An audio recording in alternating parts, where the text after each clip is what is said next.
Okay, మరి ఈ విషయం గురించి మాట్లాడడానికి మనతో పాటు ఉన్నారు కోట నీలిమ మేడం గారు. మాట్లాడదాం. మేడం నమస్తే. మేడం నమస్తే. గత 2 రోజుల నుంచి మీరు అలుపెరగని పోరాటం చేస్తున్నారని అనుకోవచ్చు. పోరాటం కాదు, సేవ. సేవ. ప్రజల సేవ మాకెప్పుడు నచ్చుతుంది కాబట్టి మాకు అదృష్టం అనుకుంటాం.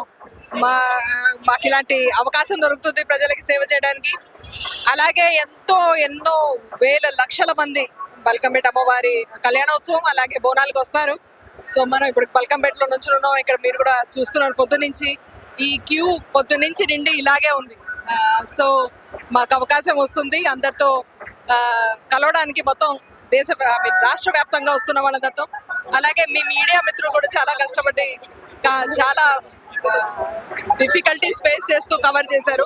వాళ్ళందరికీ కూడా ధన్యవాదములు. గత ప్రభుత్వం కన్నా ఈ ప్రభుత్వమే చాలా మంచిగా ఏర్పాటు చేసిందని కూడా ప్రజల రెస్పాన్స్ వస్తుంది.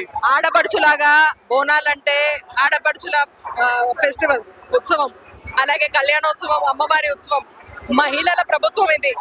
కాబట్టి ప్రతి మహిళ కలకల్లాడుతూ చిరునవ్వుతో మీరు చూస్తున్నారు. ఫ్రీ బస్సు మూలంగా కానీ, గ్యాస్ మూలంగా కానీ, ఇంద్రమ్మ ఇళ్ల మూలంగా కానీ, మా రేవంత్ అన్న ఇస్తున్న ఆ చీరల మూలంగా కానీ ఎంతో ఒక రకంగా చూస్తే అమ్మవారి ఆశీర్వాదం ప్రభుత్వం వైపు నుంచి మహిళలకి వస్తుంది తెలంగాణ. నీలిమ మేడం ఏదైనా పట్టు పట్టిందంటే అది ఖచ్చితంగా జరిగి చేసి చూపిస్తుంది అనేది ఇది ఒక నిదర్శనం అని ప్రజలు అంటున్నారు. దాన్ని ఎలా చూడొచ్చు? నేను నా మూలంగా ఏం కాదు, అంతా అమ్మవారి ఆశీర్వాదం.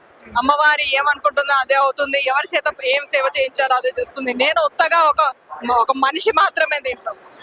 Thank you madam. లైక్ చేయండి, షేర్ చేయండి, సబ్స్క్రైబ్ చేయండి. మరిన్ని వీడియోల కోసం బెల్ సింబల్ పై క్లిక్ చేయండి.